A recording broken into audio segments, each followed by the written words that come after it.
el genio del interior de esta lámpara, como sucedió con Aladino. Y pretende que esta alfombra vuele. Pero estos elementos, como el tesoro de Ali Baba,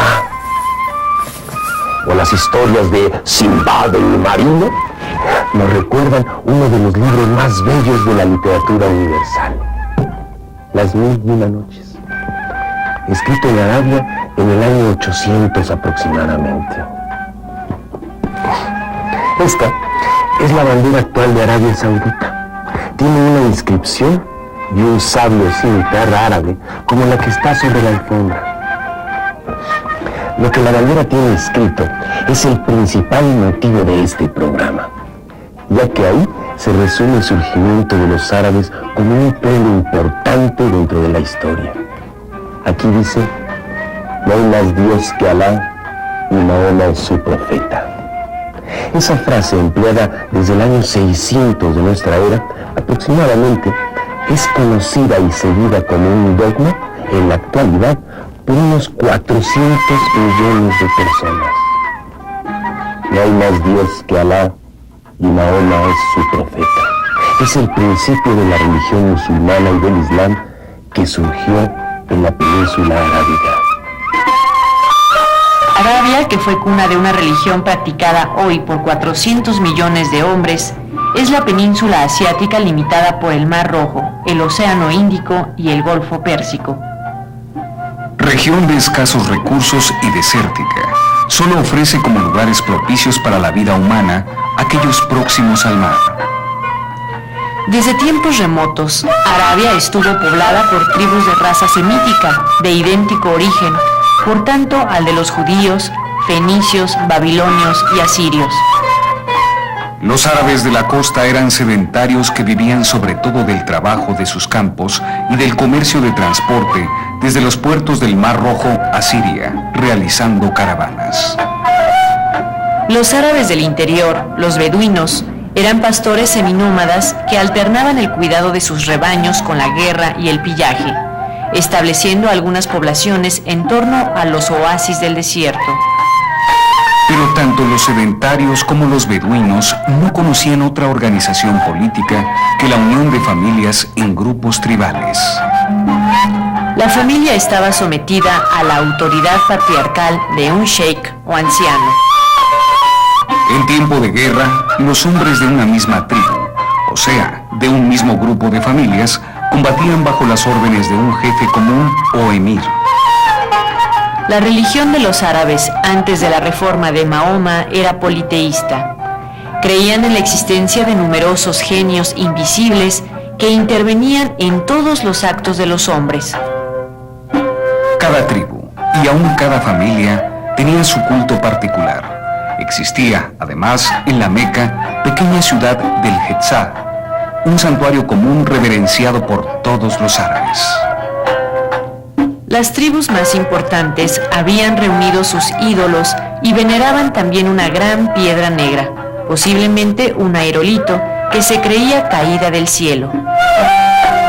Según los mitos árabes, la piedra había sido en un principio blanca y brillante, pero luego se fue ennegreciendo por los pecados de los hombres.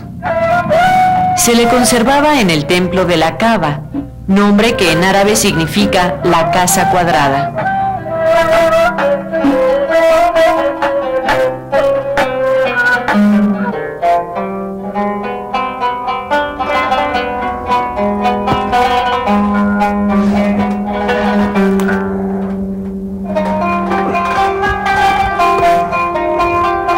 Durante siglos, Arabia sufrió diversas conquistas, pero jamás una que la sometiera totalmente. Sin embargo, este grupo de tribus nunca había sido muy poderoso, y en el siglo VII, un gran número de árabes se unieron en torno a una idea: el Islam.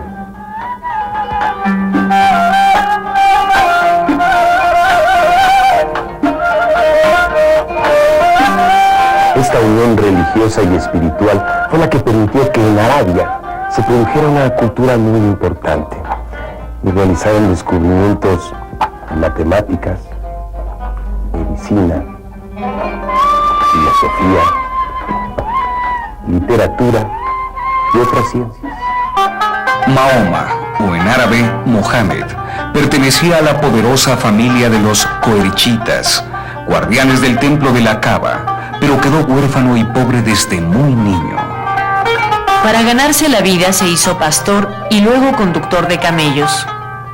A los 25 años contrajo matrimonio con una rica viuda llamada Khadija y a partir de entonces abandonó sus tareas de camellero y se dedicó a la meditación religiosa. En esa época, las ideas judías y cristianas empezaban a difundirse desde Siria hasta Arabia, y es muy posible que la similitud entre esas religiones y la idolatría de los árabes haya ejercido sobre Mahoma una gran influencia. Lo cierto es que a partir del año 610, Mahoma comenzó a predicar una nueva religión, afirmando que él era el profeta por cuyos labios Alá, el Dios único, revelaba su voluntad al pueblo árabe. Al principio, expuso sus ideas sobre la existencia de un solo Dios a unos pocos familiares y amigos, y su esposa fue la primera creyente. Pero cuando hubo reunido unos pocos discípulos a su alrededor, habló a todos los hombres de la Meca, ordenándoles que renunciaran a sus ídolos y adoraran al Dios único. Tal hecho ocurrió en el año 616. Por supuesto, sus ideas encontraron una tremenda oposición, estimulada por los coreichitas, que temían perder su posición de guardianes de la Kaaba. Mahoma fue perseguido y amenazado en su vida, así que cuando los asesinos llegaron a su casa, descubrieron que el profeta, enterado de la conspiración, había huido a la ciudad de Yarrib. Habría que mencionar que la ejira, que quiere decir la huida, se efectúa a mediados del año 622, y para los musulmanes esa fecha marca el principio de la ejira y señala el comienzo de una nueva era. Así, el año 1 de la era musulmana corresponde al 622 de la era cristiana. Esa diferencia de 622 años se ha hecho menor con el paso de los años, debido a que los musulmanes emplean un calendario lunar que consta de 354 o 355 días. Y también podríamos recordar que la ciudad de Yathrib, que dio alojamiento a Mahoma, cambió su nombre por el de Medinat el-Nebi, que quiere decir la ciudad del profeta, y que hoy conocemos como Medina. A partir de dicha huida o égira, cambió el carácter de la difusión de las ideas de Mahoma, que de un simple predicador religioso se transformó en un jefe guerrero resuelto a establecer por la fuerza el triunfo de sus creencias. Después de 8 años de combate contra sus enemigos de la Meca, Mahoma consiguió apoderarse de la ciudad en el año 630. Luego fue imponiendo gradualmente su autoridad y su religión a todas las tribus árabes. A su muerte, en el año 632, dejó a su país totalmente transformado, pues había logrado realizar la unidad política de Arabia y creado una fuerte nación unida por el fervor de una fe común. Mahoma llamó a su religión el Islam, palabra que expresa la idea de sumisión a la voluntad divina, y los creyentes de dicha doctrina se llamaron muslim o musulmanes. Las enseñanzas religiosas de Mahoma fueron recopiladas por sus discípulos en el Corán, que en árabe se dice Al-Corán, y que significa la recitación. Este libro tiene para los musulmanes un carácter sagrado, pues para ellos contiene la palabra que Dios transmitió a Mahoma para que éste la difundiera entre los hombres. El culto que Mahoma impuso a sus fieles consiste en prácticas muy sencillas que se resumen en el acatamiento de los siguientes preceptos llamados por los musulmanes los 5 pilares del Islam: creer en Alá y en Mahoma, su profeta; efectuar oraciones 5 veces al día;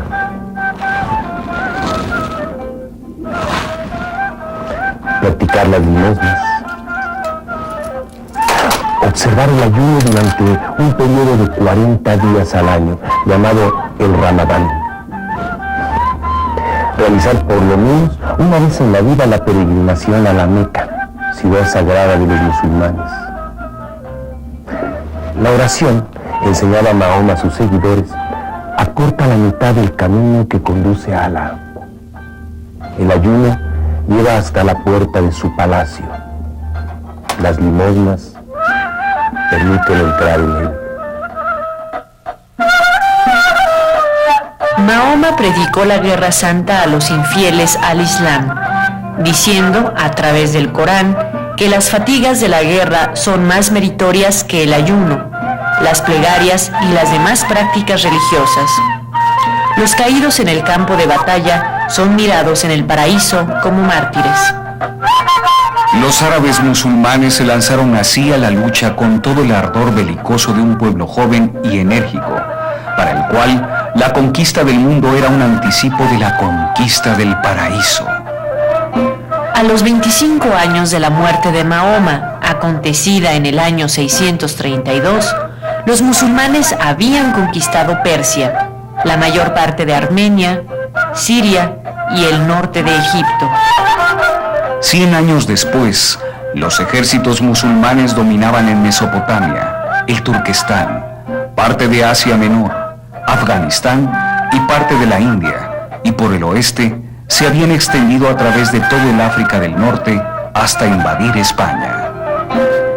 Su vasto dominio abarcaba 3 lados del Mediterráneo, formando una enorme media luna, como el símbolo que ostentan las banderas del Islam.